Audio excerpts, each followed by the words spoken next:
I rank where the view is nothing less than phenomenal. For how I express and project from my abdominal. The only view better, both my daddy and my mama know. No living parents, my sons give me balance. My wife is my serenity, this mic is my identity. The world is foul enough, that's why I write without obscenities. Provoking danger with broken language and spoken anguish. Begging to get hurt, why would you ask to go through changes? Yes, Lord, life's a chessboard, master the angles. Control the tempo, be the one who holds the info. Acknowledge is just as deadly as machete swings. When spoken, the truth is as potent as that Medellin. While others swear the style is free, I just let it ring. Our time is undervalued, soldiers make us better kings. My family's on my shoulder, reaching after better things. Today I take the shot, for them I'd rather set the screen. My mama told me follow my dreams. My daddy told me get it by any means. Stand tall, make him bow to a king. But I've evolved, you can see the result. Look in my eyes when you speaking to God. Life and for those who we caught up in using what I was called with the muse. I guess they call it proving I'm more than an artist. Penciling out my darkest while stenciling out a harvest. And storing what gets me from A to B, just like garages. Instrumental with collages. Envision what I've been drawing. Broadway to give you rhythm like the great Lena Horne. Soul been torn, found comfort in the storm. Find peace and norm when you see them others perform. Organized chaos, outcast it like hey ya.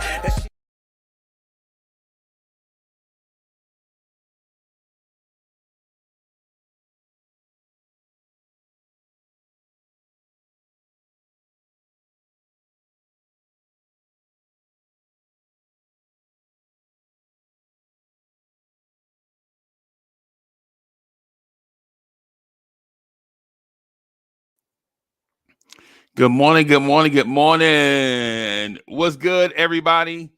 Good Tuesday morning, 8 a.m. in the morning on the East Coast. Salute. Welcome to the premier Knicks in the Morning Time show, the Knicks Morning Drive.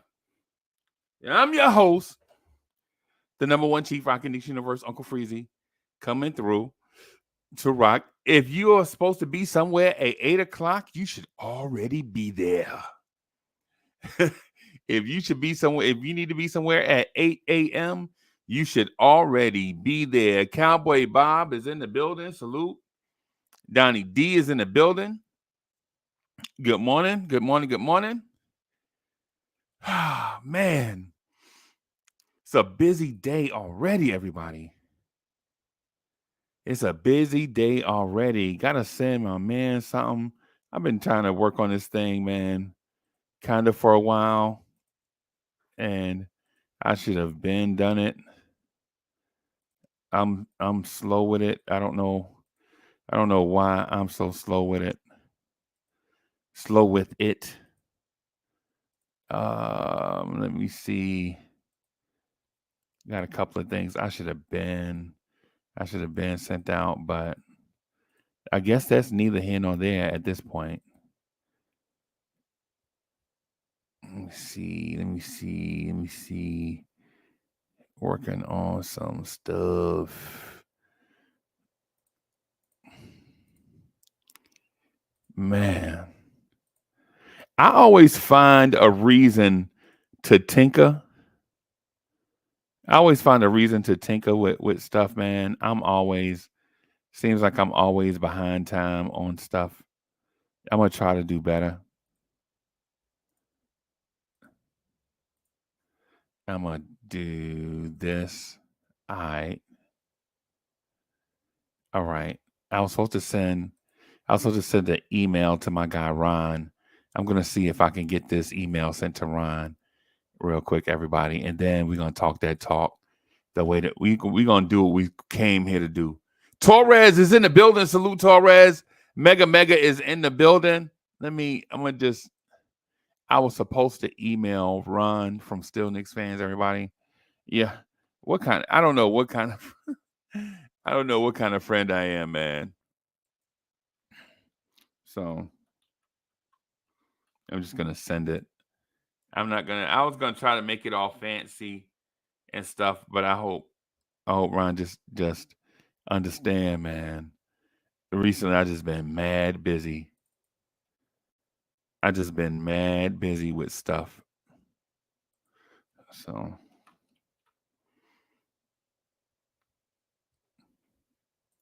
all right, there we go.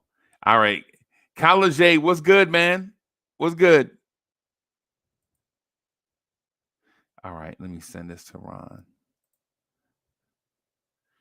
I think the internet is gonna say something crazy like the file is too big or something like that. It's always gonna be, it's always something. But anyway, yeah, so we have the Hornets tonight. It's 8:04 a.m. I have probably my busiest day of the year coming up.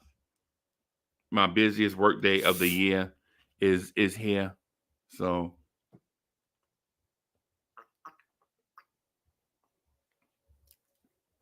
forgive me for not rocking last night, but I needed to recharge the batteries, so to speak. Just because from now going forward, my days are gonna be super slammed, y'all. So when I say slammed, I mean super slammed going forward. But we are here, and I'm interested in y'all questions. I'm interested in what y'all are thinking. I was asking IKBM Dre last night. I just called him out of the blue to let him know his Jets suck. I was just calling him to remind him that being a Jets fan is like being a Jets fan, right? And what dawned on me in the conversation, because I was going to ask him, is there another move out there that the Knicks are planning, or are the Knicks at a place where they're not going to do anything else, right? And so as I thought about that, I was thinking like, yo, what else can they do? What other place on the roster needs tweaking? And honestly, I think the roster is perfect. Keith Turner is in the building, fresh off of saving the galaxy from an intergalactic civil war. He was probably smoking a cigarette while he was saving existence. Y'all know Keith Turner. That's my guy. That's my main man. Right? That's my main man. Kerry Cox is in the building. Probably somewhere reminding people about old school, new school, need to learn though. He probably, Keith Turner probably somewhere reminding that it's about the old school, the new school need to learn though.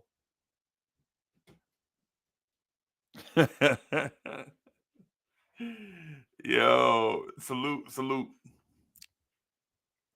So, yeah. All the Knicks done. Do they have another move? Do the Knicks need to make another move? Are the Knicks legit at that sweet spot? That's interesting. How often does a team get to a sweet spot though? Really? Like how often? How often does a team get to a sweet spot?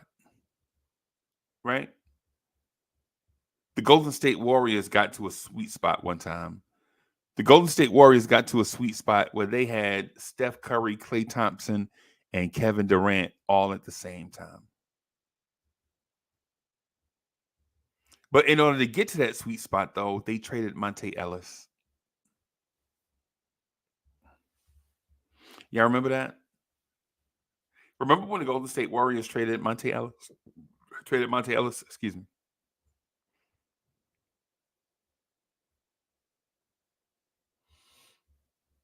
Yeah, man.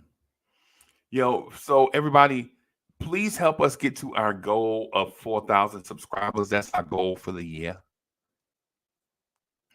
Our goal for the year is 4,000 subscribers. Y'all help us get there, right? I'm not gonna ask y'all to do much, just the courtesy stuff. You know, the courtesy stuff, right? And what I'm thinking And mods, tell me if this is a good idea. For all the mods, tell me if this is a good idea. Going forward, and y'all let me know. Let me know. Be honest. Be honest. Because I'm asking y'all for a giveaway idea. I'm asking y'all for a giveaway idea, right? So here's my giveaway idea. For every 100 subscribers, like every 100 benchmark, like 3,800, 3,900, 4,000, we'll probably have to do something bigger. But 4,100, 4,200, 4,300, for every 100 subscribers we hit, we should just give away like a Lawrence Tears hoodie or something, so people can walk around with that. Yeah, for every 100 subscribers we hit going forward, I think we're at right now. I don't know the exact number we're at right now. I can go to the Lawrence Tears homepage and look though. So yeah, I'm gonna go to the Lawrence Tears homepage and look. So we're at about 3,700 or so. Let me go to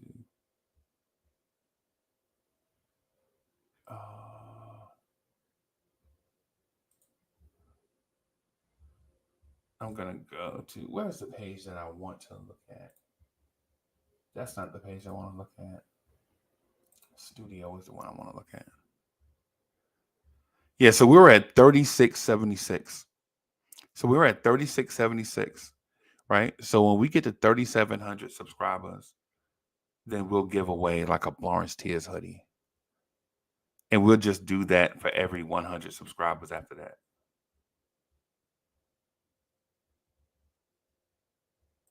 How about we do that? We'll do it to a random person too, not just because I won't be able to tell who the person is that makes it that number. But what we'll do is say at 3,700 subscribers, we'll pick a random name. So I close my eyes and okay, so the random name I picked hovered on in the chat was Cowboy Bob.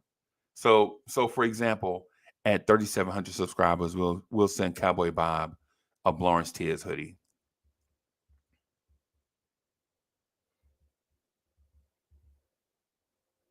Oh, look at, hey, okay. Hey, congratulations, bro. Congratulations.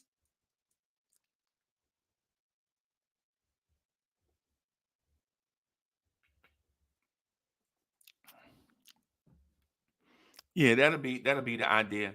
I've been working with a few of y'all behind the scenes on what we should do, but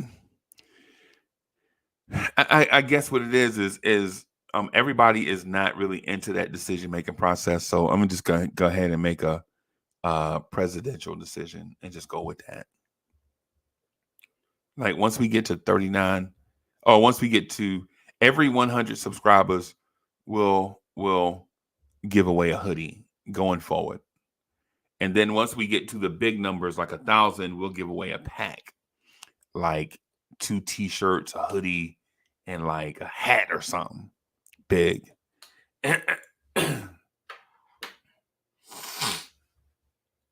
So yeah. Mega in the building says merch incentive supporters plus great way to advertise the channel. Yeah, man. Because the thing is, I really love and appreciate y'all. Like my thing is, I don't really get into the growing the channel thing. Like I don't really get into wanting to have all types of guests and stuff on. I don't really get into wanting to be the biggest channel out there. But what I realized over time is in order for the channel to support itself, I mean, for this channel to support itself, it's got to start bringing in the coin to support itself, right? Because some of the stuff, like when it was cool when it was small and I was paying for it. out of pocket and all that stuff. That was cool. I didn't consider it anything but a way for us to get together and rock. But now people want to do like appearances, like people want us to do meetups in New Orleans, in Orlando, in Charlotte, and Brooklyn. That's the main one. I think the main one is people want to do like a meetup once a month in Brooklyn, and I don't mind that. But man, I'm gonna pay for all of that. You know what I'm saying? So yeah, yeah. Yeah. So I met several of y'all in Orlando, and it would for me it would have been a perfect time for us to like just go back to a spot and just hang out and record and put this stuff up there, and you know what I'm saying? Yeah. So if we want to get this thing on the road, we gotta grow a little bit, grow the membership. Um, you know, you know how it is. Yeah. Justo11 is in the building. Hey, and everybody, listen. I know I asked this before, but I'm gonna ask y'all to put where y'all are at. Right? You don't have to tell me your address. I don't want to know your address or nothing. But let me know where you representing. Let me know where you representing. That way, you know what I'm saying? We could, what I'm saying, get an idea on where we need to go, take this thing on the road. Yeah, Mega said, yeah, we got a link back up in Orlando. Yeah, last time I was in Orlando, remember? Mega, I was trying to tell them that my knee had exploded like 4 months before we met, right? Like my knee legit the day I found out Miss Mocha had breast cancer. The day I found out that my wife had breast cancer, I came home and stepped in the hole Benny dug in the yard and blew out my knee. So by the time we saw Mega and them in Orlando, man, I was limping, big limping, spending G's. Yeah, man, I was hopping so bad, bro. Yeah, man. Yeah, man. Brooklyn in the building. Nothing after C13. Brooklyn is in the building. Yeah, man. You Cox,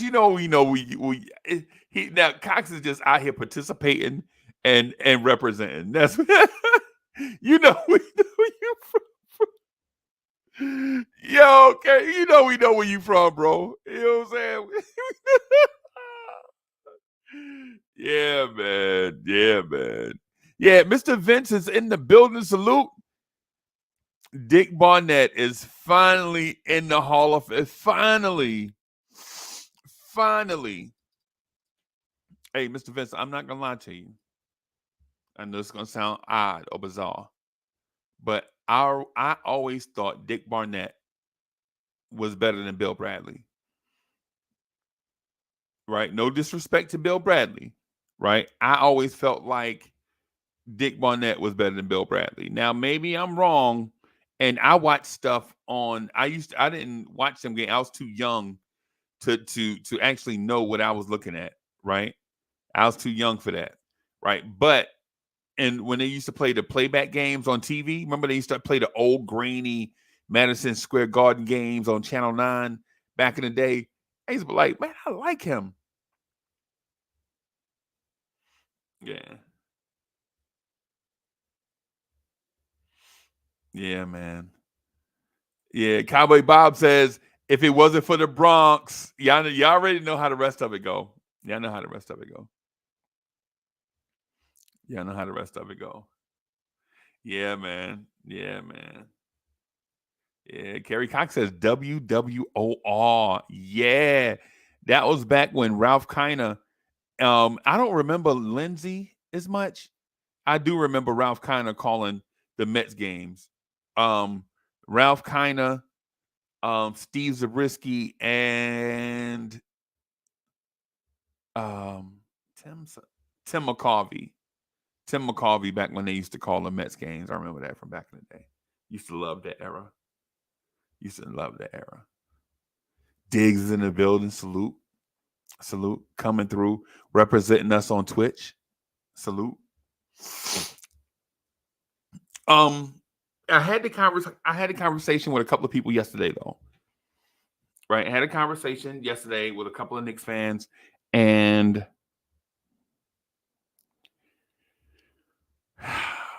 the prevailing thought is the Knicks need a stretch four. Right, the Knicks need a Randall type player to be in the starting lineup with Cat. Right. And when I asked for a specific archetype, right? When I asked for, because when saying stretch four means something, but not everything, right? Saying stretch four means something, but not everything, right? So I asked like a stretch four, what type of stretch four are you talking about? Most of the people, there it is. It's 8:20 on your it's 8:20 in the morning. So if you got to be somewhere at 9 o'clock, you got 40 minutes. 40 minutes. Jump up, drink that coffee, brush them choppers, rinse your mouth, make sure your face be clean, no stains on your shirt, hug your people. You should be on the way out the door if you got to be somewhere at 9 o'clock, 8:20 in the morning. So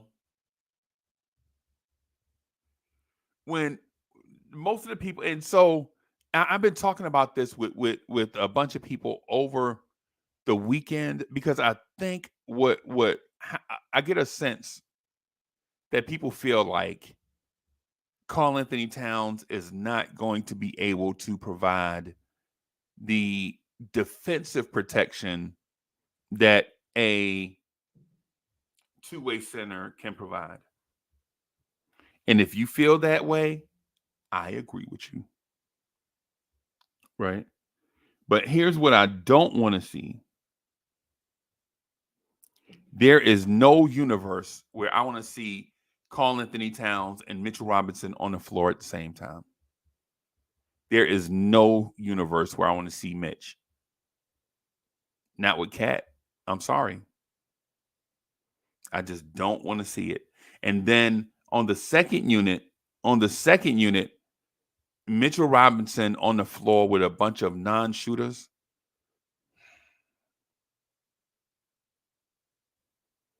Yes, Deuce can shoot, but he's not a shooter.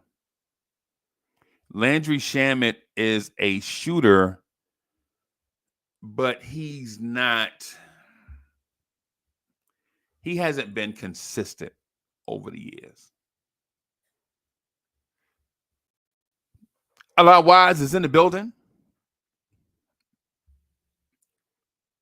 Salute to the mayor of Brownsville, New York. A lot Wise is in the building.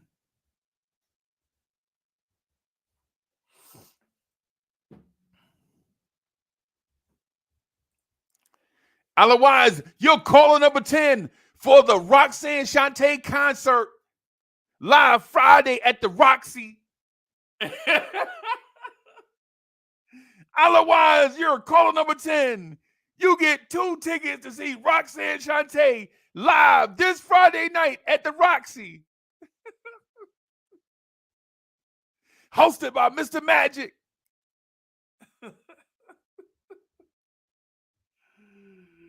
Yeah. Salute to my guy, Otherwise.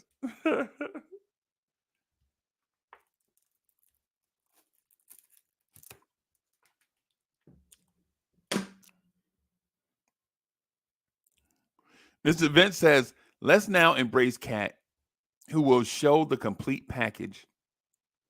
16 boards, 2 blocks with scoring from everywhere. Now, I got you. I don't have anything against Karl Anthony Towns. Right. Was I for a Karl Anthony Towns trade? No, I wasn't. Just be honest. Did I know we needed a center that could stretch the floor? Did we need a modern big? Yes, absolutely. Absolutely. And is Karl Anthony Towns the most modern of modern bigs? He's about as close as you're going to get. He's about as close as you're going to get to a modern NBA big, the future of the position. Cat has been the future of the position since the day when he entered the league, right? You wanted somebody to protect the rim, high volume rebounder, stretch the floor, put the ball on the floor, all these things. Yes. He's been that from day one. What is the drawback with having a Karl Anthony Towns? You're not going to get an elite shot blocker, right? You're not going to get a guy that's going to leave his area to block and contest shots, right? But at the same time, I think those guys are easier to find than finding a Karl Anthony Towns.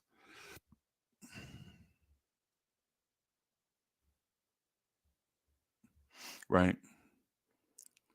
The archetype, and chat, listen, the archetype of the guy that most of you guys have been telling me on the telephone, and you didn't say, and salute to everybody that I spoke with on the phone. Right? Salute to everybody that I spoke to on the telephone, because they didn't say a specific archetype, but I cobbled together the bits and pieces of information through conversations, and basically what the Knicks are looking for, or what you guys are looking for, is Jaren Jackson Jr. That's what you're looking for, right? Knicks fans feel as if the front office can pull off some type of Jaren Jackson discovery. I'll say it that way. Because there's no way Memphis is going to trade us Jaren Jackson, y'all. We're not going to get Jaren Jackson. But can you find a guy similar to Jaren Jackson? Can you find a guy that can play center? Can you find a mobile power forward that can play center with certain units, that can complement Karl Anthony Towns, that could be a weak side rim protector, that could put the ball on the floor, that can score, and that can stay healthy? And to me, the answer to that is yes. Can you find a discounted version of Jaren Jackson Jr.? I think you can. I think you can. Now, what player is that? I don't know. Can the Knicks find a NBA starter disgruntled where he is that could come here, be a starter, play center, basically the archetype is Rasheed Wallace. Can you find a Rasheed Wallace, a power forward that can play center, that can still stretch the floor, block shots, play center, and score on low volume? Yes.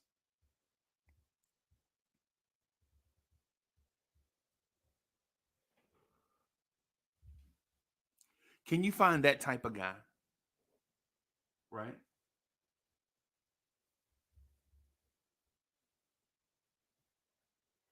Can you find that type of guy? Absolutely, I think you can. I think that guy is available in the NBA right now. A lot of guys in the NBA get misused because the system that they play in requires them to provide what the system needs. Right? Like, how many scorers you saw in college get to the NBA and they become something else?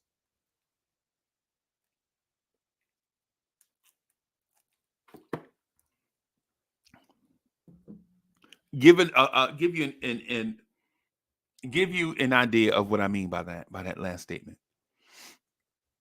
What I mean by that last statement is one of the greatest athletes I ever saw is a guy named Charlie Ward. Charlie Ward played in college. Charlie Ward played center field, right? Charlie Ward batted leadoff, played center field for the Florida State baseball team. Charlie Ward played point guard on a team that had Sam Cassell and Bobby Sura on it.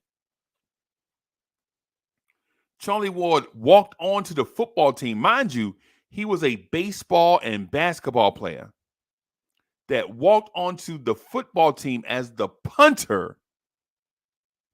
It's the reason why he wore a weird number. I think he wore like 19 or 15, 17 or something.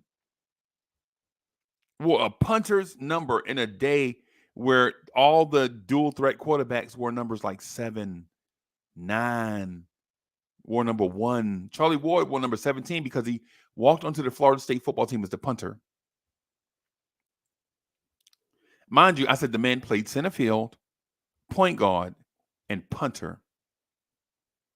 Charlie Ward won the Heisman Trophy as the starting quarterback for the national champion Florida State Seminoles, right? And then the Knicks get him and turn him into a hard-nosed, defensive-minded point guard. Don't shoot. Don't be super athletic. We don't need Allen Iverson crossovers. Because if you ask me, right, and I know this is going to sound strange when I say it. If you ask me what player is more athletic, Allen Iverson or Charlie Ward, it ain't even a question, it's Charlie Ward. And Allen Iverson was super athletic. Allen Iverson played football in college, but guess what? Allen Iverson played football in high school, but guess what? He wasn't Charlie Ward in high school. Allen Iverson could have played any sport he wanted to, but he wasn't better than Charlie Ward playing those multiple sports. You feel me? So Charlie Ward got to the Knicks, did what the Knicks required of him, and you never saw that college Heisman Trophy Charlie Ward type player. You saw a hard-nosed, tough-minded point guard that did what needed to be done for his team to be a consistent playoff team. And there are a bunch of dudes like that in the NBA right now that have these other skills, but subdue those skills in order to do what their team needs.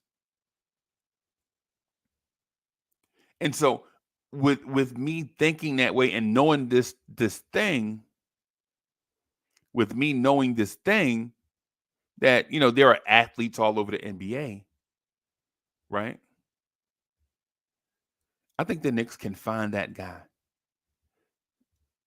right? A stretch big that can play the 4 next to Cat, play the 5 on that second unit, right? Play the 5 on our second unit. Be our rim, weak side rim protection when Karl-Anthony Towns is drawn away from the rim, just so that you won't have Josh Hart or OG Anunoby being the rotation guy to protect the rim, right?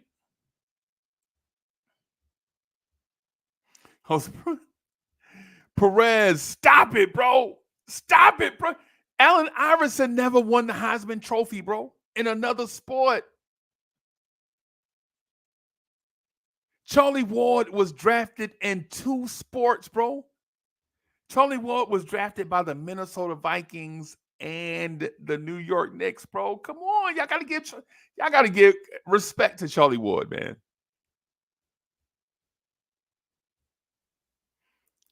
Think about if you notice what the what's the guy now? What's the guy at Alabama? Jalen Milroe, I think that's his name at Alabama. Like the Milroe kid at Alabama is half the player Charlie Ward was.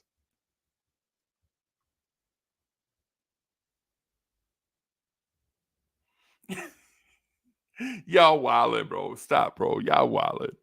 Yeah, hey, y'all love eating up these Knicks, man. A Knick can't do nothing. Yo, a Knick can't do anything. I bet you, I tell you what, I bet you if Charlie Ward, who was the best team in the NBA then, right? The Bulls. The Bulls. I bet you if Charlie Ward played for the Bulls, Knicks fans would be like, man, that dude Charlie Ward. Yeah, man. Yeah, man.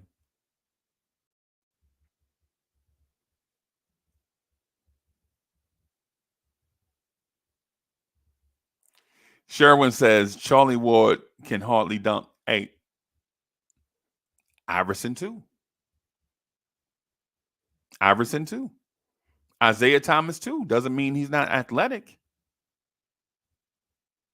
Tim Hardaway also. Right?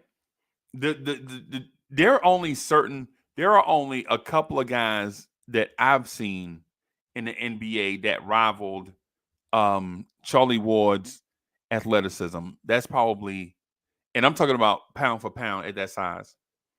Kevin Johnson from the Phoenix Suns. Anybody remember him? Probably the fastest dude, the quickest dude we saw in a straight line, Kevin Johnson. If he ever got a seam, your big man was dunked on, period. I'm sorry. Wiz is in the building.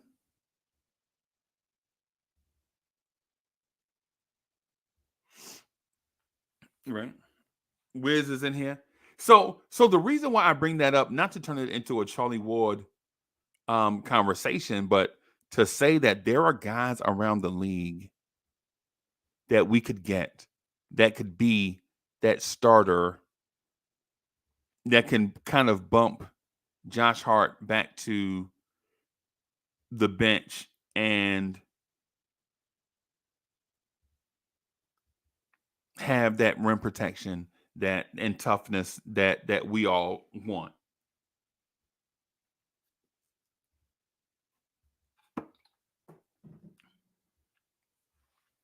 The thing is, though,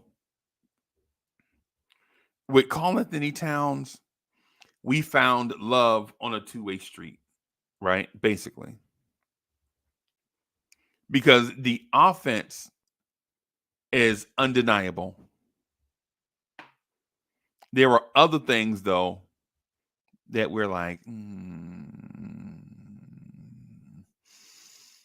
I wish it was a little bit better. Yo, the king is here. The king of all RMs, Ribby, is in the building. Salute. Good mornings.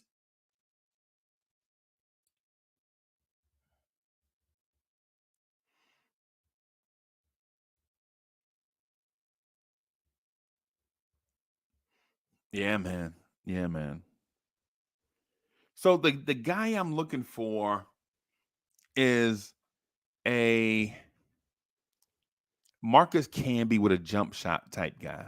A young Marcus Camby, not old man Camby, right? Not Marcus Camby at center, right? I'm talking about power forward Marcus Camby.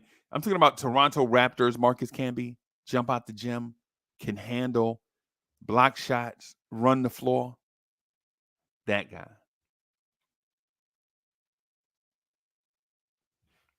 Right? That guy.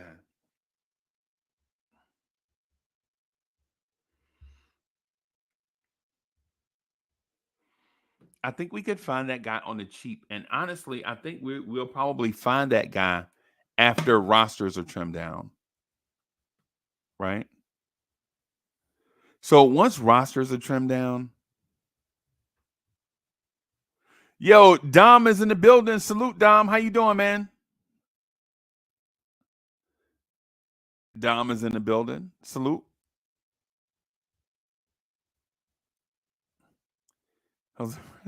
No, Perez, no, absolutely not. I only mentioned Mo Bamba during the summertime as in a big man rotation type thing. If we were gonna go with Mitch and a couple of backup singers, Mo Bamba would have been in that backup singer conversation, right? But since we have Cat, I'm just gonna say I don't think we need that type of guy. Salute, congratulations to Dom. Dom in the brand new crib. Salute to Dom. Salute, peace to you, bro. Peace to Dom in a brand new crib.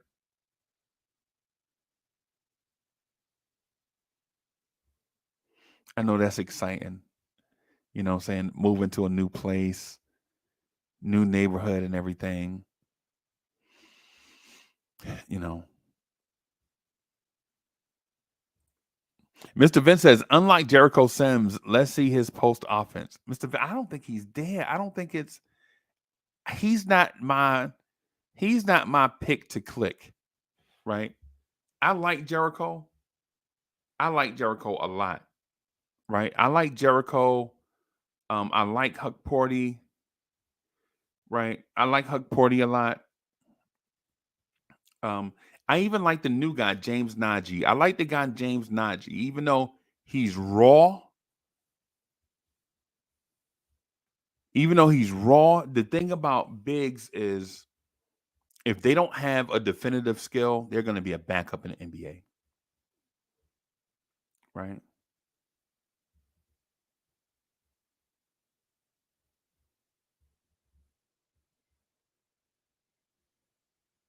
Right.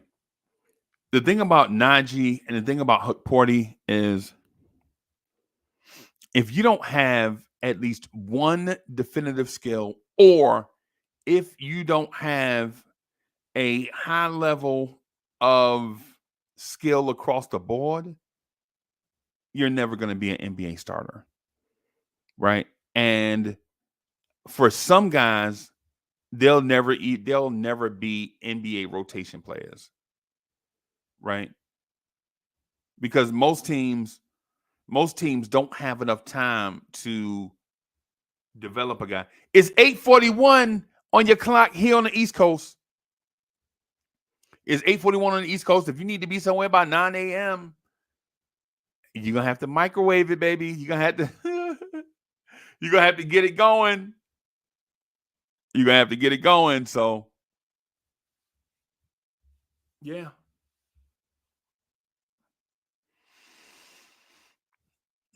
Salute to all my people, all my sales people. Salute to y'all getting on that telephone, face to face, customer facing sales, eyeball to eyeball with people. Salute to y'all. Be on the telephone, telesales. Salute to all my truck drivers out there on the open road. Salute to y'all. Salute to y'all doing y'all thing. Be safe out there on the road. My factory workers listening to us in the earbuds. Salute to all of y'all. Gio, what's good?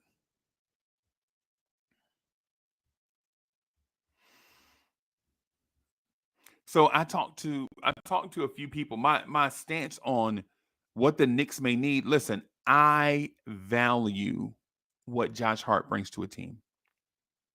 First of all, I'm not trying to throw Josh Hart away. I value Josh Hart.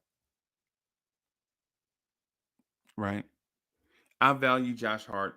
Is Josh Hart an NBA starter? Absolutely. Absolutely, Josh Hart is an NBA starter, right? Josh Hart is an NBA starter, right? But when I'm asked about what the ideal fit is,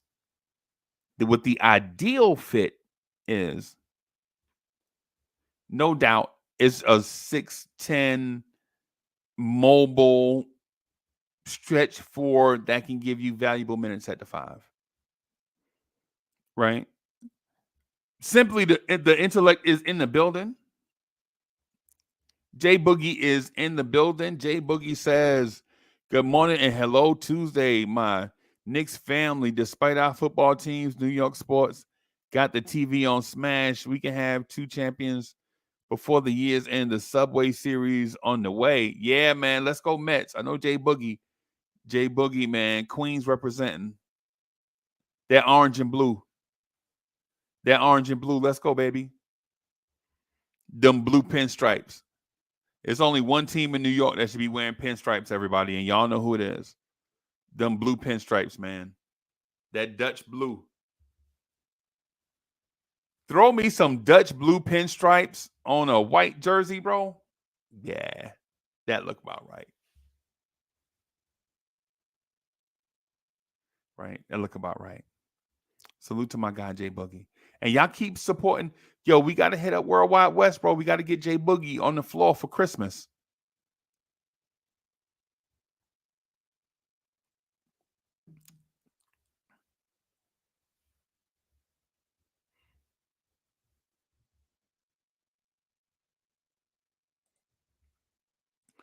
Keith Turner says, I think we took a step back because I don't think Cat is an upgrade over Julius, and I don't think Bridges is better than Dante.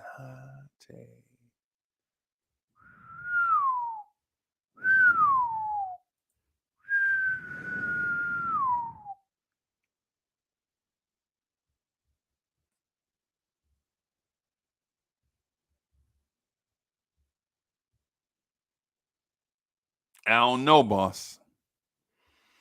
I need an explanation on that one, man. I need an explanation on that one.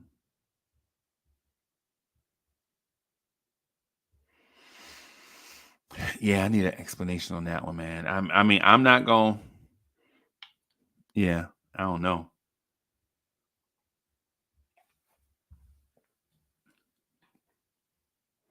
Yeah, man. Yo, Jay Madden says, man, play that jumping out the window. Play that jumping out the window thing because somebody legit just absolutely.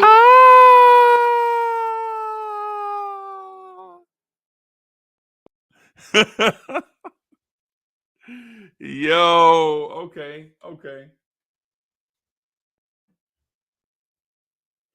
Yeah, man. C-Mac is in the building. Salute. Kerry Cox says, this is the perfect opportunity for Jacob Toppin to truly become part of this team. We need him at power forward. Yeah, bro. He not an NBA player, bro. Jacob Toppin is not really.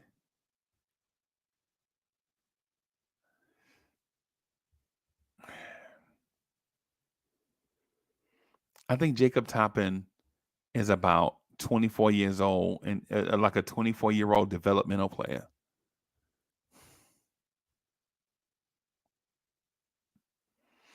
Is he tough? Yeah.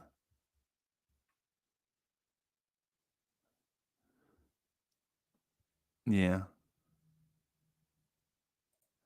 And GL says Herb Jones, he's not 6'10", but he plays as such, and he and OG can cover what we need. Yeah. Yeah. Herb Jones is like the Matrix. And Herb Jones legit has turned himself into a legit NBA shooting guard. Herb Jones is a legit NBA shooting guard now. You don't really see guys do that. A second round pick, an old second round pick, turn themselves into a borderline all-star type player. And I say borderline. I don't mean he barely missed the all-star team. What I'm saying is he could be in a conversation. He could be.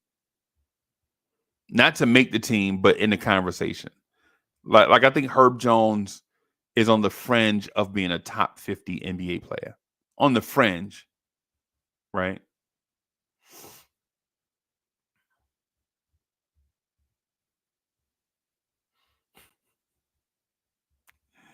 Just, y'all wilding this morning.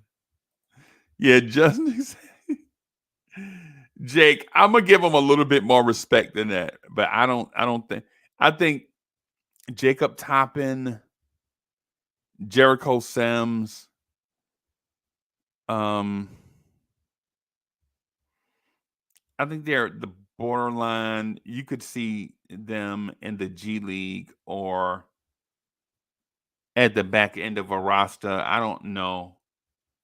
I'm a little down on Sims now because I felt like after 4 years at Texas and 3 years in the NBA, that at some point Jericho Sims would show you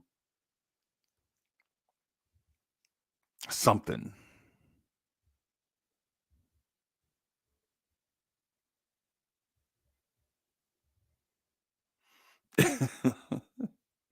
Dante's a lemon drop right now. He a little bitter.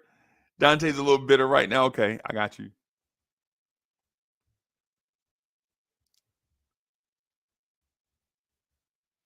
So it's about 11 minutes before the hour. If you got somewhere to be at 9 o'clock,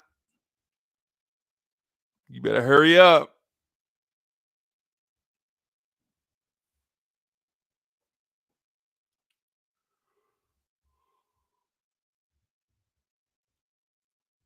All right.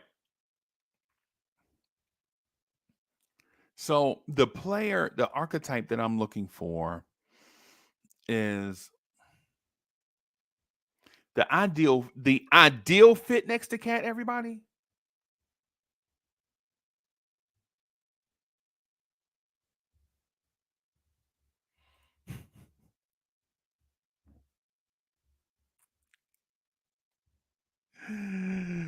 Yeah.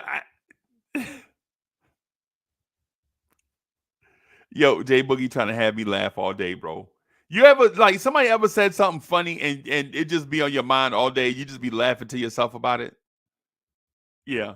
That what Jay Boogie just said. Knicks fan Brazil is in the building. Salute. Salute to Knicks fan Brazil is in the building. Salute, salute, salute.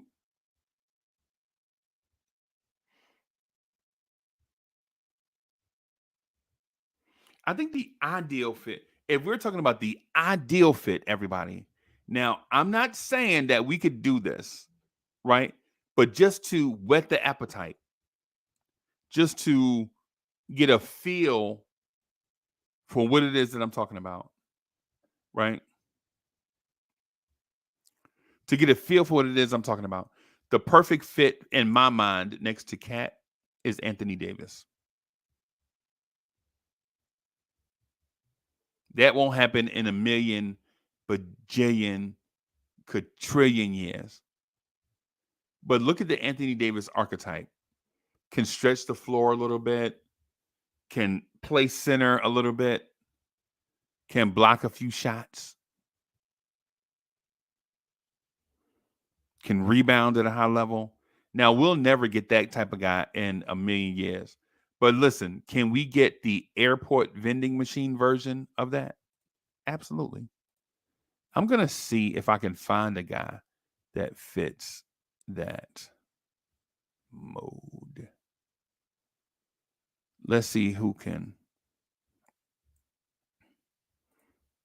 Let's see who can fit that mode.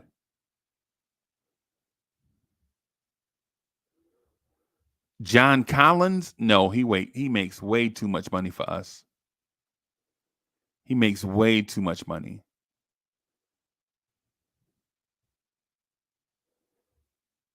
Taylor Hendricks? Nah, he's not proven enough. Laurie Markkinen? No, Laurie Markkinen makes too much and he doesn't do block enough shots. Doesn't rebound at a high enough level. Right? There are some guys out there.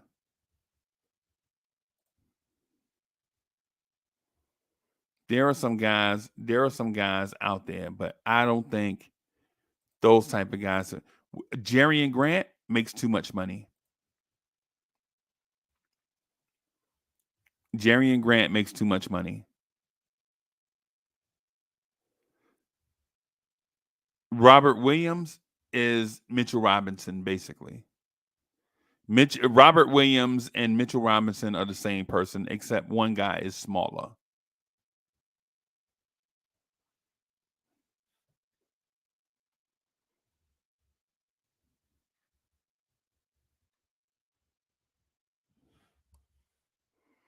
We're looking for the ideal fit, a starter.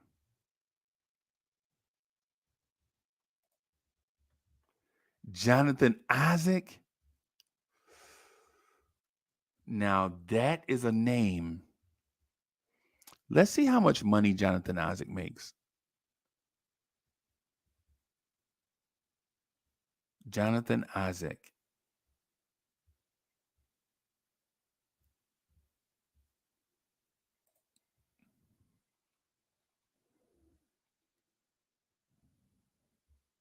No.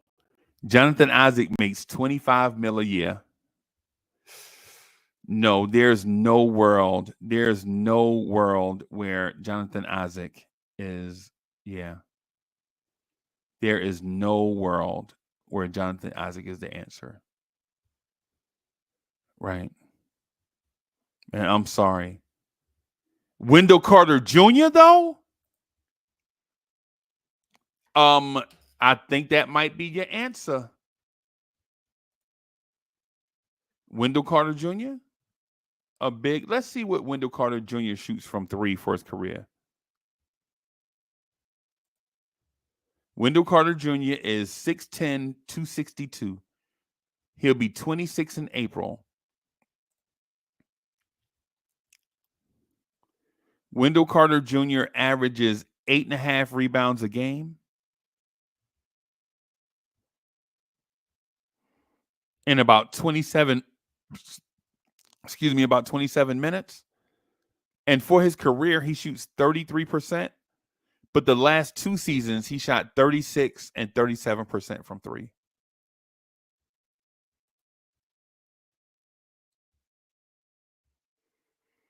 That could be part of the solution. Is it ideal? No. But it would be the type of guy that we'd be looking for. An athletic guy that can play the five, won't disrupt the offense with Cat at the five.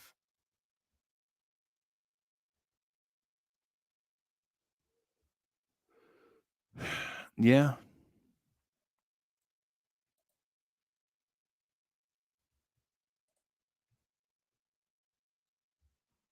It's 8:56 in the morning, everybody. If you need to be somewhere at 9 o'clock, my 9 o'clock people, if you need to be somewhere, man, you need to hurry up. Get a move on.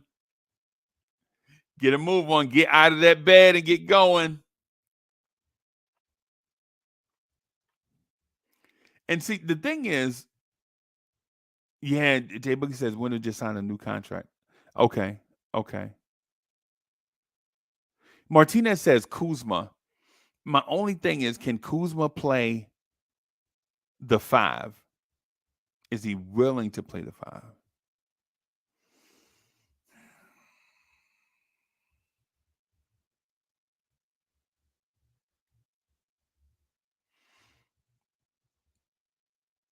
Yeah, I don't know. Yeah, I don't know. I felt like one of the ideal fits would have been Denny Avdija, but I don't know if he is even willing to play the five. I don't know if Denny Avdija can play the five, to be honest. Probably not. More of a wing player. More of a Mo Wagner type. Not Mo Wagner, but the other brother.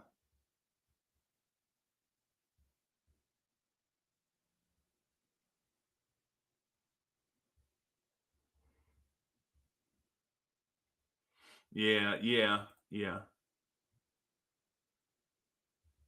Yeah, Real King. No, I feel you.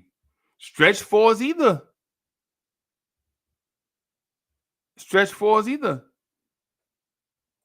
The value ones, they don't grow. They don't grow on trees. I think Toronto had one. I think Toronto has a guy that I like. And it's not that I have anything against Josh Hart. That's not what I'm saying.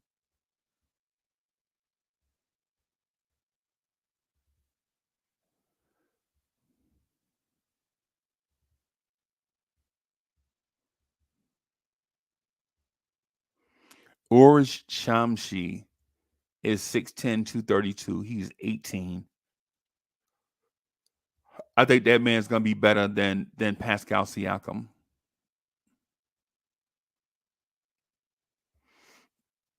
How do you guys? I'm gonna say this name. Tell you guys. Tell me what you think. Kelly Olynyk. Am I jumping out the window with Kelly Olynyk?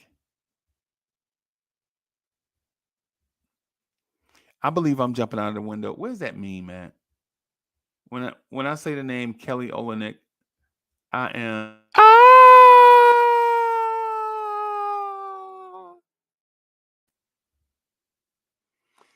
So it's 1 minute to 9, everybody. If you need somewhere to be, man.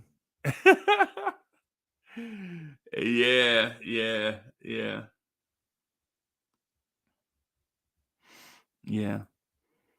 But that guy that can play the center, that's a power forward that can play some center minutes. That guy.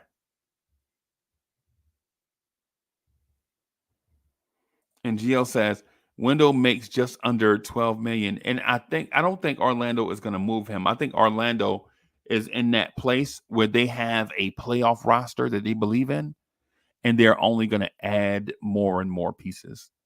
I don't think it's 9 a.m. everybody. 9 a.m. Wake up. Up you wake.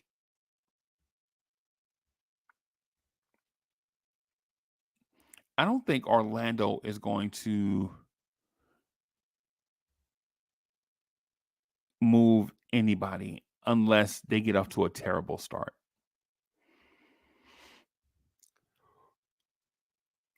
I think it'd take a miracle for Orlando to make a major move. Right. Big also is in the building. Yeah, Big also says, who's waking up at 0900 on a Tuesday? Bruh. After the pandemic, bro, you be surprised, bro. And after the pandemic, life will never be the same after the pandemic, bro. I ain't even gonna lie to you. Bro, after the pandemic, man, our lives will never be the same, bro. A lady worked with me through a training, right? You could tell she was just hanging on. She got through training, and then when it was time to go live, she quit. She was like, I just came for the easy check. She just quit. What? You just sat here for people have agendas, bro. Yeah.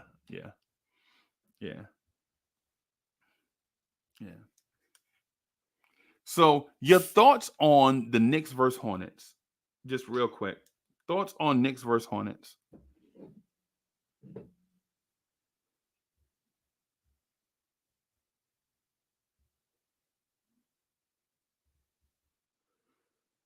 Honestly, I don't even care about Knicks versus Hornets. I just want to make sure. I just want everybody to make it to the regular season healthy.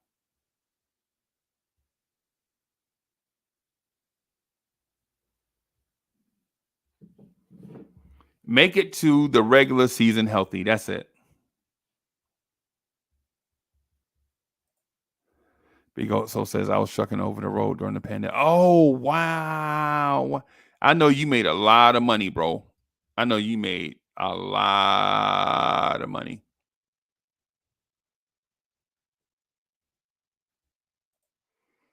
Wiz says it's old dark 30 here in Los Angeles. Wiz, is 0 dark 30 in California? California knows how to party.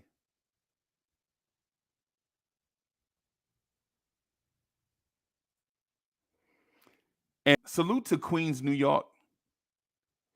I ain't even gonna hold you. Salute to the greatest borough God ever created, Queens, New York. Queens, New York, stand up.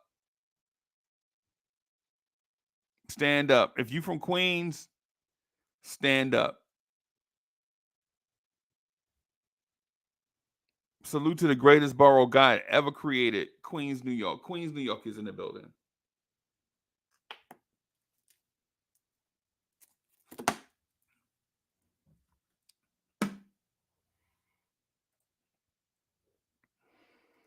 And Turner says, you know how it goes with Cat? Tibbs is about to run that guy in the ground. Probably.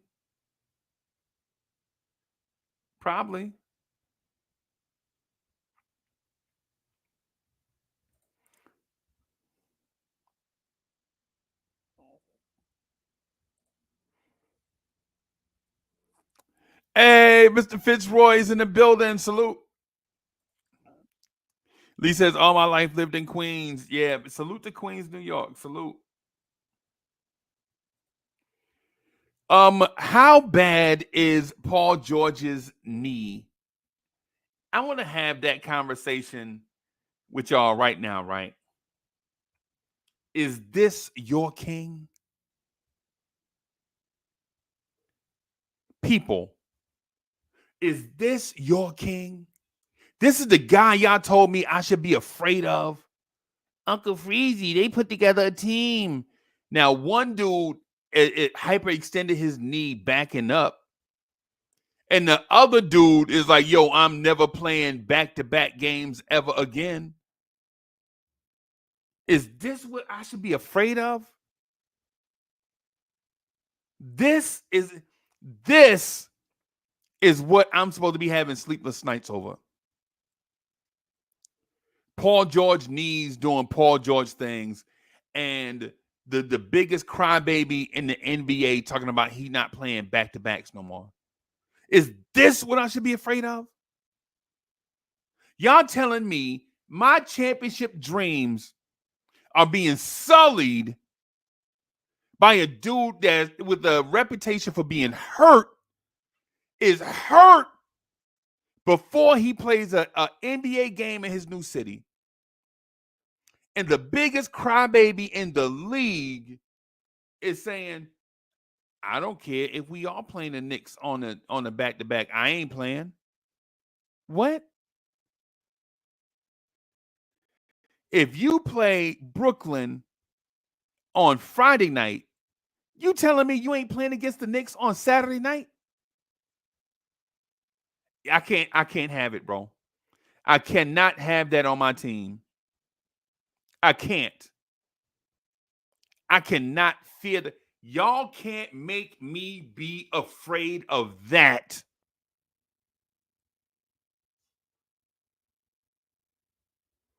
Is this what you want me to be afraid of? A dude that can't back up without blowing out his knee? And another dude that says, I'm not playing 2 games in a row for the rest of my career? That's what I'm supposed to be scared of?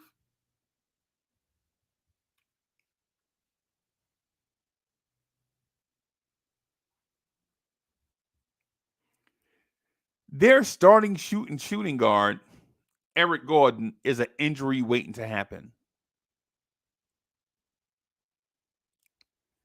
Eric Gordon is more injury prone than Paul George and Joel Embiid, and that's what I'm supposed to be afraid of?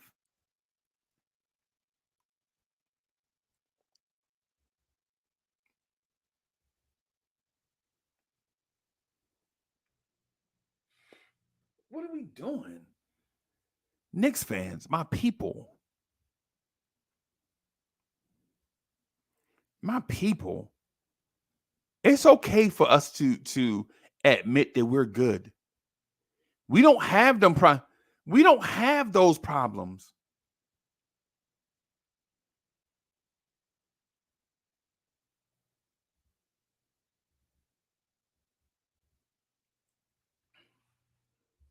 And I got one other thing, right? One other thing I want to share with y'all.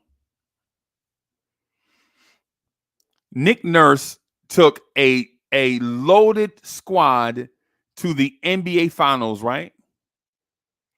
And what has Nick Nurse done with a roster that was slightly less than loaded? The lottery. Nick Nurse in 2019 took a stacked team to the NBA Finals.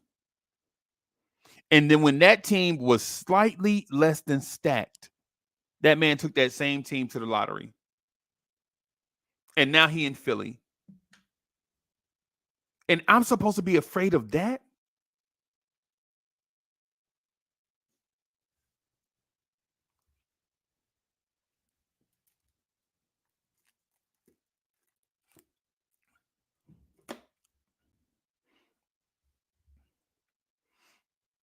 I don't buy the tears for fears. I don't buy the tears for fears. I'm just not.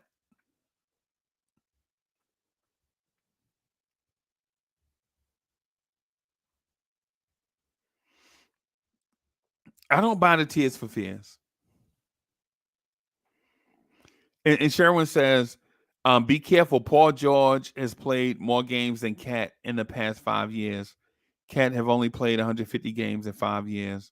Paul George played 161. Right. See, Sherwin, but the thing is, Sherwin, the thing with that is the Knicks don't have Paul George. The Knicks have Cat.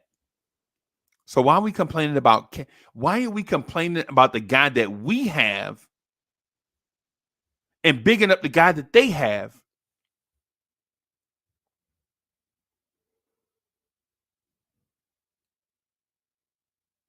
Why are we knocking down the guys that we have?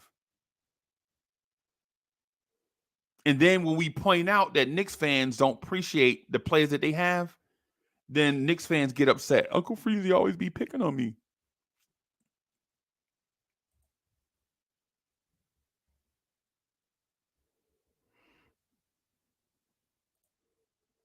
Uncle Freezy always be picking on me, man. Why he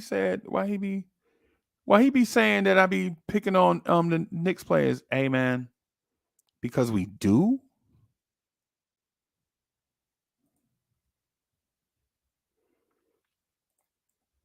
Because we do.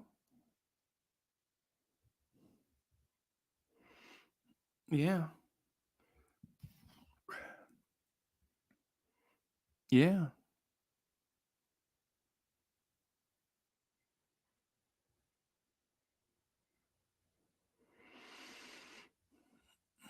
Yeah, man. Why do we have to bring why are we legit searching for the borderline stuff to bring to the conversation? Cat is a cat, bro. Yeah. Right. Okay, so I got you. I got you. I got you. Hardwell is in the building. Salute. Sherman says, no, don't be a homer. Keep it real. Okay. I'm gonna keep it a stack. The Knicks need to move on from Mitchell Robinson. Right? $14 million for an off the bench center is never good. Not in today's NBA. We just can't do it. I'm sorry. That's keeping it real. $14 million for a backup center that's not going to give you anything distinctive. That's keeping it real. Right? Most teams' backup center is going to make about $1.5, $2 million.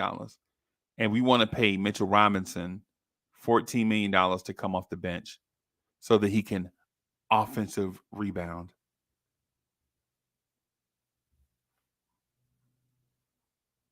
That's keeping it a stack. Right? The Knicks can legit find the Knicks. Mitchell Robinson right now makes more money than Wendell Carter Jr.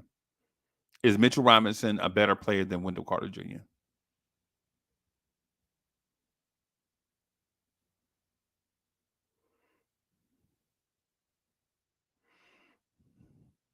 Right.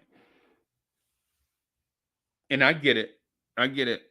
I get the playing more games thing, but Mitch is not impactful.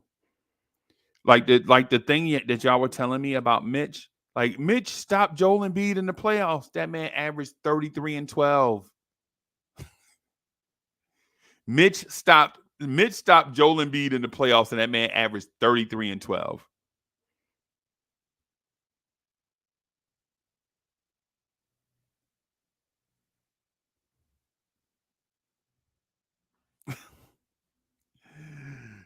Sherwin, hey Sherwin, whatever it is, lay off of it, bro.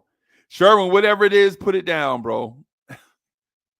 Sherwin, whatever it is, back away from it and put it down. Mitch is not an NBA starter no more, bro. Mitch is not a starter. Mitch several times got his job taken from him by random journeyman backup bigs. Y'all remember when Nerlens Noel was starting over Mitch? Y'all remember that? Y'all remember when Hartenstein was starting over Mitch? Y'all remember that? And I know what people are saying. Man, Mitch only lost his job due to injury. You're not supposed to lose your job. Nah, bro. Mitch is DeAndre Jordan. That's what he is. Mitchell Robinson is DeAndre Jordan. In his young years, when he was a superior athlete, we'd love to have that energy from him in the lineup. But now that he's a veteran big that can't jump as high anymore and can't stay healthy, Mitch deserves to be on right now until he shows otherwise. Mitch deserves to be on 1-year minimums. And don't talk to me about rebounding because Andre Drummond is on 1-year minimums, basically. And Andre Drummond is a way better rebounder than Mitchell Robinson. That $14 million that Mitch makes, we could definitely be doing something else with that bread. Mitch is out half the season, right? Mitch is out half the season. You telling me that we couldn't do something with half that money, that $7 million? With that $7 million, we could have had Walker Kessler. If we're going to keep it a stack, if we're not going to be homers, remember that was the point, right? I said, I appreciate the Knicks. I don't want to talk bad about none of our players, but if we want to keep it a stack, let's keep it a stack.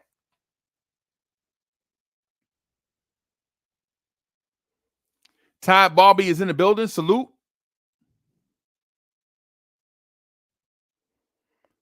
Salute. Queens, get the money.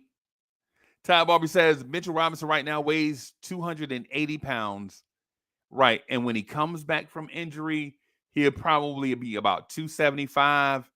He'll probably have to play his way back into shape. And then by the time that happens, we already know it's like the great American poet MC Shan said, you love to hear the story again and again of how it all got started way back when. That's Mitch. We already know the story. He's hurt. He gonna complain on social media that he's being disrespected. I'm gonna prove y'all bitches wrong. That's not fair. Mitch don't talk like that, man. But that's the way it sounded in my mind when I see the post on Instagram. Get the world haters. The haters is lining up at my door. Man, I don't want to hear that. I don't want to hear that, Mitch. How about get healthy, stay healthy, and develop? You're getting $14 million. If we gonna keep it a stack, right? If that's the direction that we talking about, yeah. Here's the other one. Sure, no. Mitch was playing on one leg when iHeart was starting. Right, Joel Embiid had stroke-like symptoms. Was playing on one leg. Joel Embiid, half his face was paralyzed when he was going up against Mitch. Don't leave out the details, bro. Come on. If we keeping it a stack, If we keeping it, see, these are the conversations I don't want to get into these conversations because it makes it sound like that we're negative, bro. I don't want to be that negative fan. I don't want to go into a back. I don't want to dumpster dive for bad stuff about the Knicks. I want to celebrate them. But if we keep throwing mud at Cat, we got to throw mud at other players.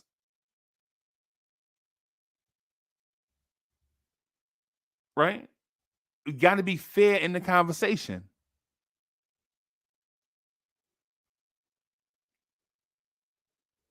Joel Embiid legit, half his face was paralyzed and he was on a bad knee, overweight, and he still was giving iHeart and Mitch 33 and 12. And he was playing 40 minutes a night.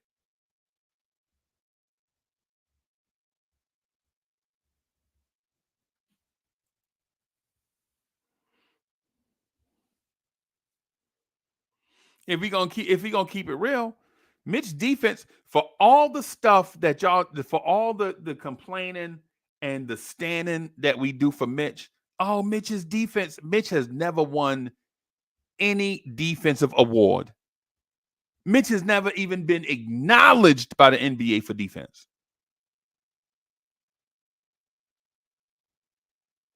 We're talking about Mitch as if he is getting slighted for his defense.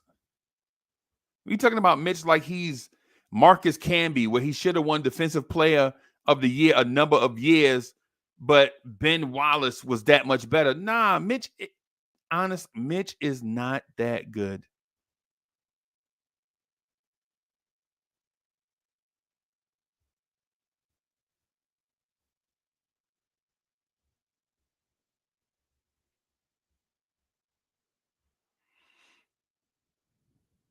He's not.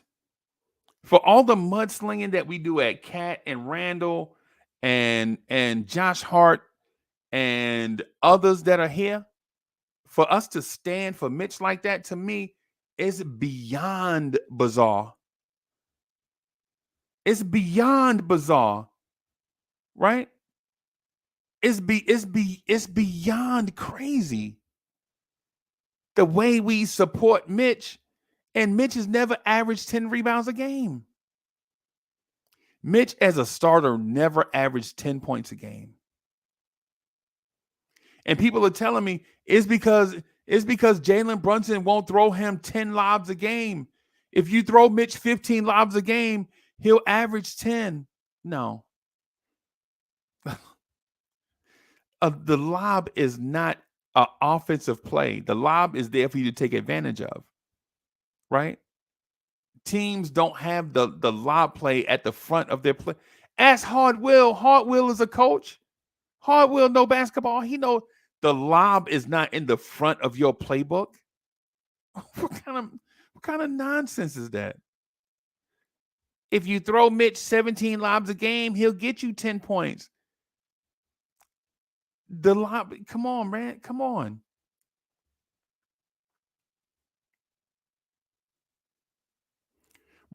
What we could do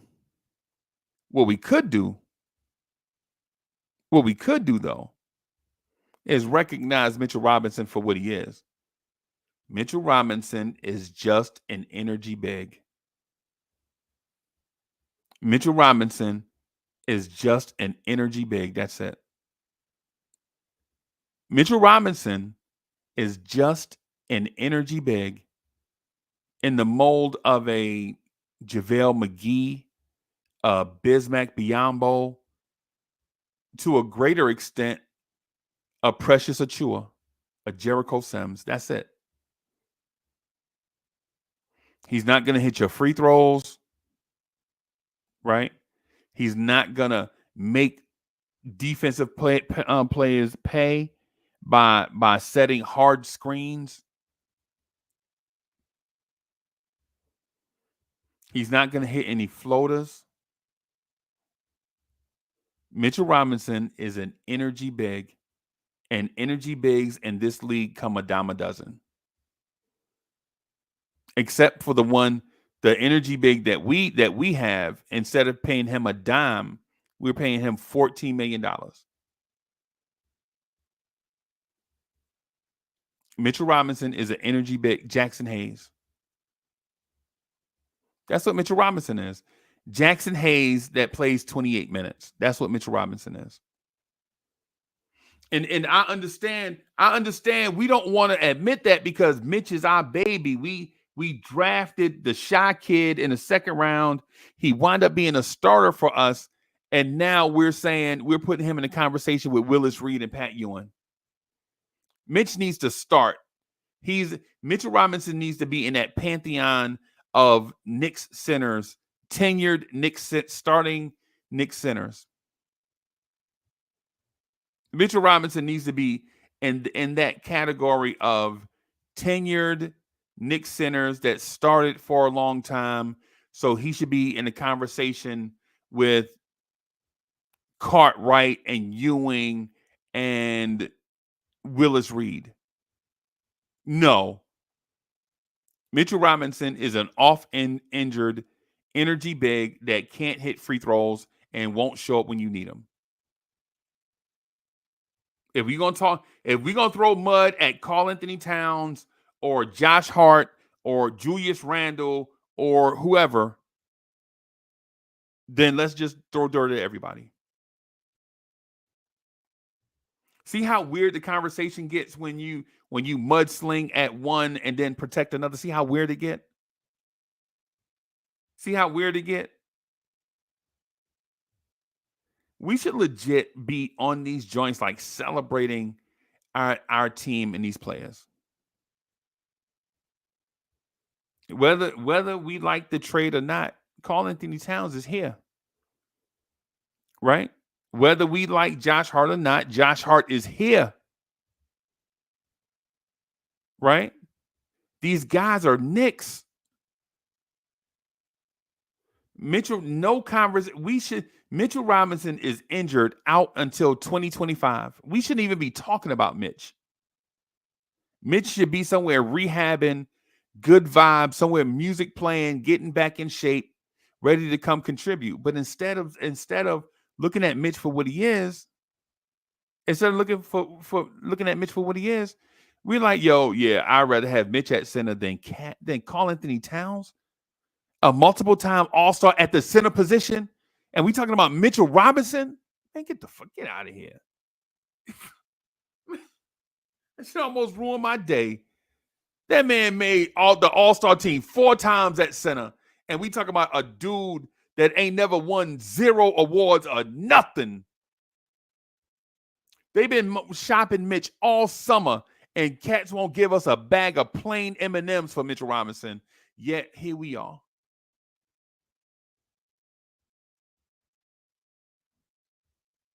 Here we are. We talking about Mitch. We talking about Mitch. Sherman says Cat is not a center. Okay. And you don't know basketball. I just erased all the stuff that I figured that you knew about basketball. I just deleted it. Because the fact is that man made the All-Star team multiple times at center. And for you to say he's not a center means you don't know what you're talking about. I just got to ignore the rest of the comments, bro. I'm sorry. To say that Karl-Anthony Towns is not a center and that man made the All-Star team. That man got his name announced at the All-Star game, starting at center for the Western Conference, Karl-Anthony Towns. And you said that man ain't a center? Come on, bro.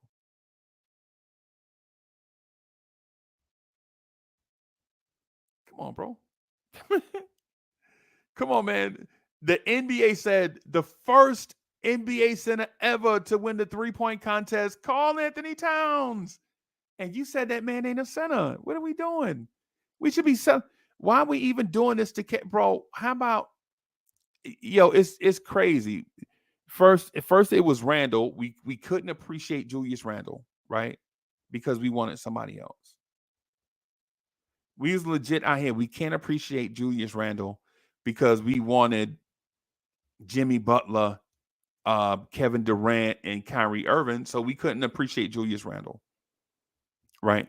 And then so we finally move Randle and bring in Cat, and it's the same thing. Like we can't appreciate Karl Anthony Towns.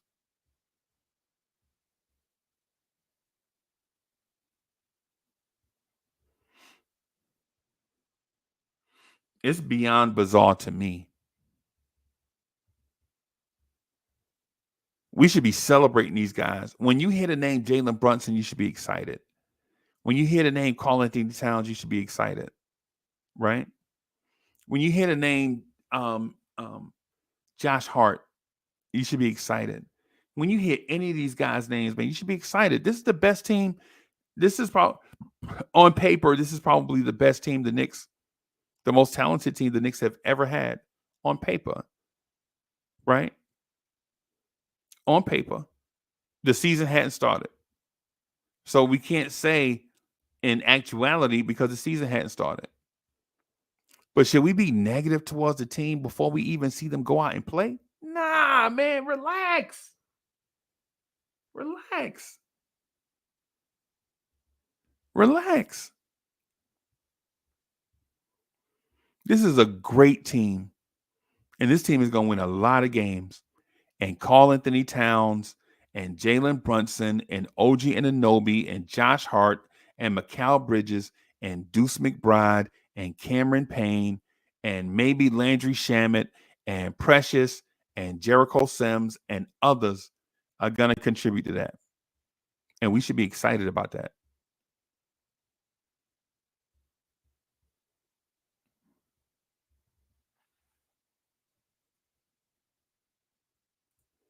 Keith Turner says Cat will get the Randall treatment because most Knicks fans, and that's just the reality of it.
That was somebody calling me with the update, y'all. I'm sorry.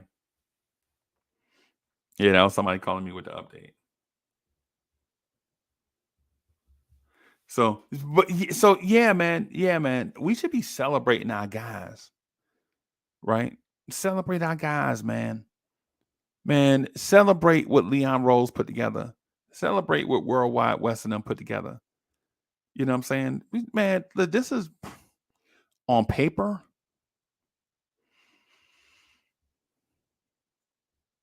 On paper, undeniable.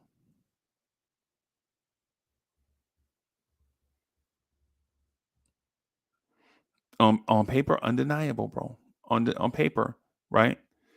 And I know games aren't played on paper. They are in the off season. They are in the preseason. Right? This team legit is by far the most physically talented team of my lifetime. Right? By far the most physically gifted team of my lifetime. The Knicks have never had 1 through 9 this talented. Right? Not this century and not since 1980. Definitely not.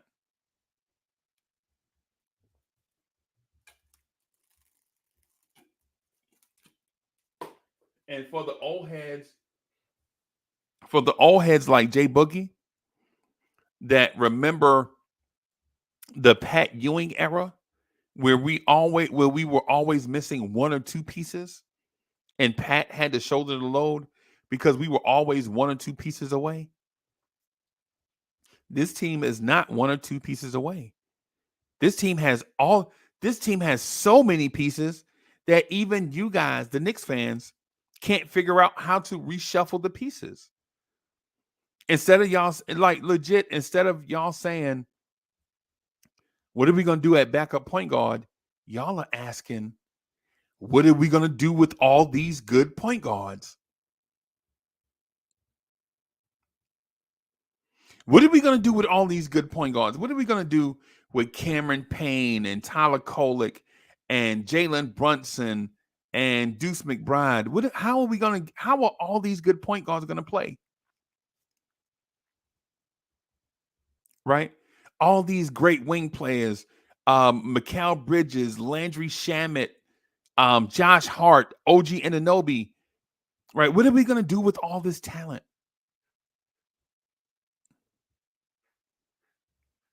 All the bigs that we have, Cat and Mitchell Robinson, we're like, what are we going to do with all these Precious? What are we going to do with all this talent?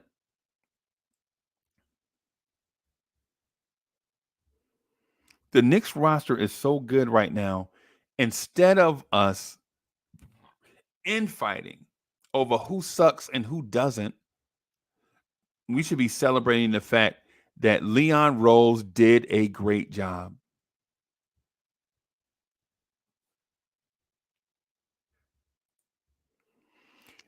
Hey, so Lee says, I always wanted to see Ewing play with Bernard King. I hated the Knicks played him hurt in meaningless games. Yeah,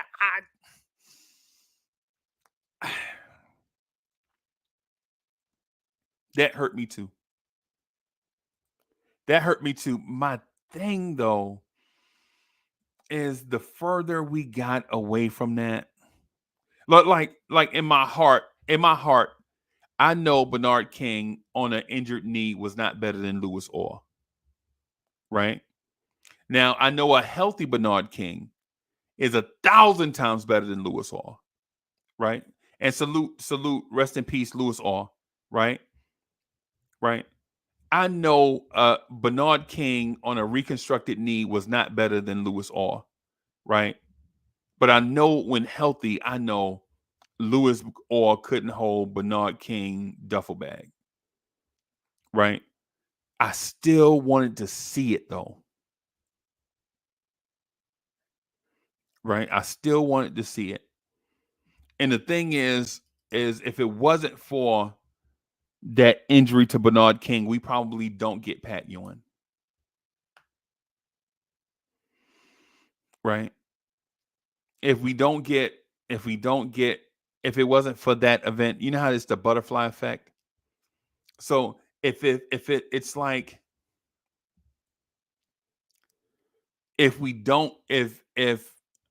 Bernard King doesn't go down, we don't get Pat Ewing. We probably get Karl Malone or Chris Mullin.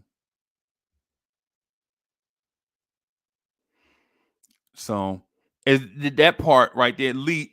Hey, Lee tugging at my heartstring, man. Hey, see, that's better. Lee tugging at my heartstring. You know, I wanted to see Bernard King and Pat together. Y'all know I wanted to see Bernard King and Pat together, right? Salute to Louis, or he's just not Bernard King. Well, he's not a healthy Bernard King.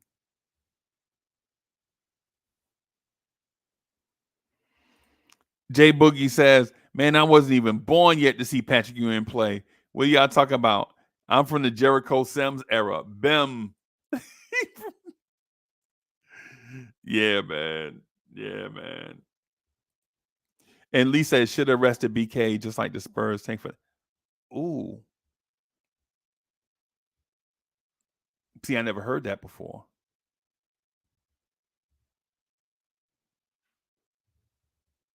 I got to run this by Anthony D. I'm going to see what Anthony D say about that. I'm gonna see what Anthony D says about that right there.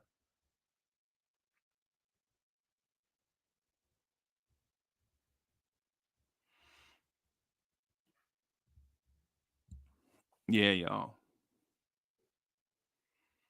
So I'm super excited. So, and I wanted to tell y'all too, don't take this the wrong way. Like my excitement or me throwing shots. The truth about it is, as a Knicks fan, man, this is the most excited that I've ever been for an opening night, right? Ever. And I mean, ever. This is the most excited I've ever been for an opening night, right? Because I feel as if even though we may not win on opening night, even if we don't win, I feel like this team could legitimately win 60 games. I feel like the team could legitimately win 60 games, and it might not start, and it could be in a number of ways. Come out the gate hot, 25-5 or something, or consistently throughout the season, just win 10 games a month for 6 months, right? And I don't think that's possible. You can't win 10 games a month for 6 months. You can win November, December, January, February, March. So you can win about 11 games a month for 5 months, and then whatever you get in April and October.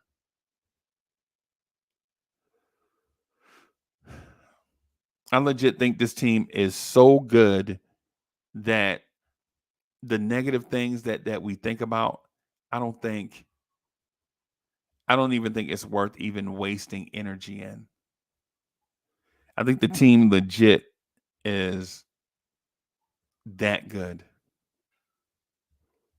What OG Anunoby and Mikal Bridges provides for Karl Anthony Towns and Jalen Brunson is something that most NBA teams are going to be jealous of. And yes, I think we're better than Boston. I think we're better than Boston right now.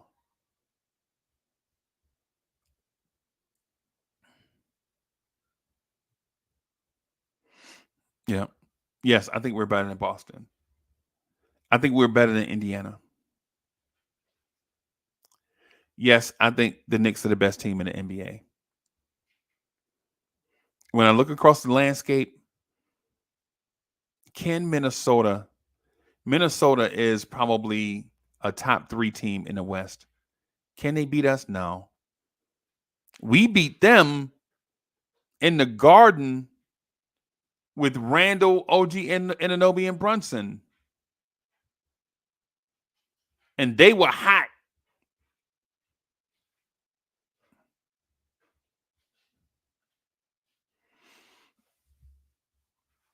Yeah.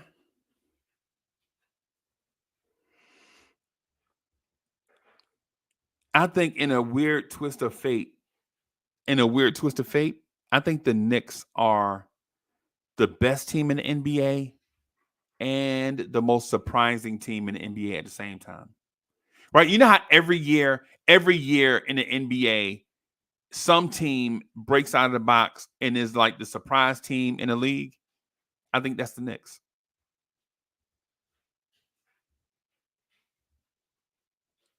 I think that's the Knicks. I think the Knicks legit are the best team in the league and is going to be the most surprising team in the league at the same time. Y'all know how it is. Y'all know every season a team shows up on the radar. You're like, dang, I didn't know they was that good. Yeah, I think that's us. I think that's us. I think it's going to be a tie between, and I'm talking about a tie about opinions, right? I think there is going to be a tie in the opinion. I think the Charlotte Hornets are going to be a surprise team this year. I think the Charlotte Hornets are going to be a surprise team this year. Right? I think the Charlotte Hornets are going to be good. And when I say good, I mean good in that 35 win window. When they used to win 17 games. I think they're going to be good. And I think the Knicks are great. I think the Knicks are great. That's all I got, everybody. I got to get out of here and get ready to get on these phones. Got to get ready to start this work day. Go in here and I'm going to rinse off this negativity. Go ahead and rinse off this negativity, man. Get this Knicks doubter stuff off of me. Super excited. This team in about a week and a half. Was it 2 weeks? And today's the 15th. So yeah, about a week or so. These Knicks are gonna prove the world wrong, or prove the world right. In my world, they're gonna validate what I've been thinking. Right? And I'm not saying that I'm right all the time. But in 2021, I told you, I was like, hey, man, this Knicks team at the beginning of the season, remember when at the beginning of 2021, when Vegas picked the Knicks to win 19 games, right? The 2021, Vegas picked the Knicks to win 19 games. And I told Free Keith on this same show during this same time slot that the Knicks were going to win 42 games. No, I'm sorry. Yeah, 42 games. I said the Knicks are going to go 42-30. Right? And people clown me all year. And then at the end of the season, they jumped on the bandwagon. No, Uncle Freezy, you weren't the only one. Oh, yes, I was. And I'm telling y'all right now, too. There's a pathway for the Knicks to be the NBA champs. And I know y'all listen to a lot of shows and people are going to talk about a lot of different things. And I'm telling y'all, I have 3 things going for me as a content creator. I'm old enough to have seen the NBA for a very long time. Right? That's a blessing. Right? Right? I've also seen during that time what championship teams look like.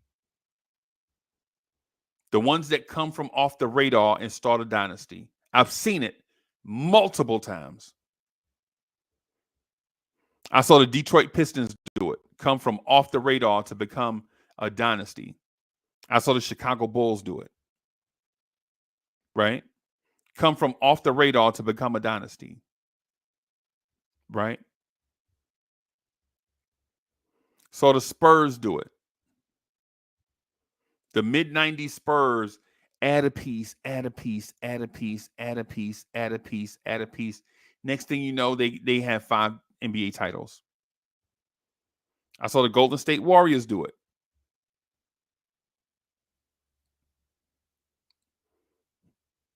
Right?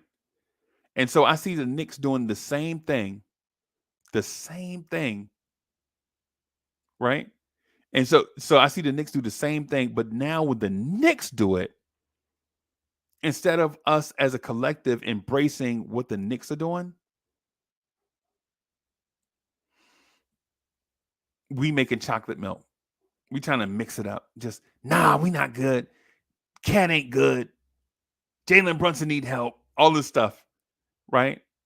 But when the Detroit Pistons got rid of Kelly Tripucka, when they drafted Joe Dumars and Dennis Rodman in the same draft, when they got John Sally, when they traded for Rick Mahorn, I remember when they traded for Bill Laimbeer. Bill Laimbeer used to play center for the Cleveland Cavaliers in them ugly ass red and yellow uniforms. I remember that. I remember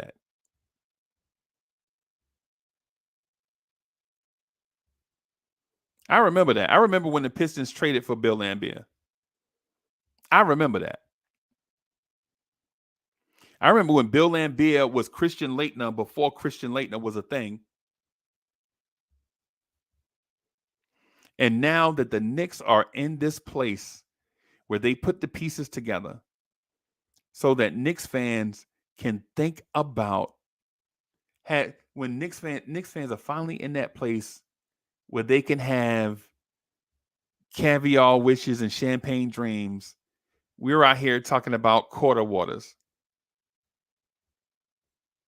It's okay to support the Knicks. It's okay to be excited, right? If you tell somebody, if you tell another Knicks fan you're excited, that's okay.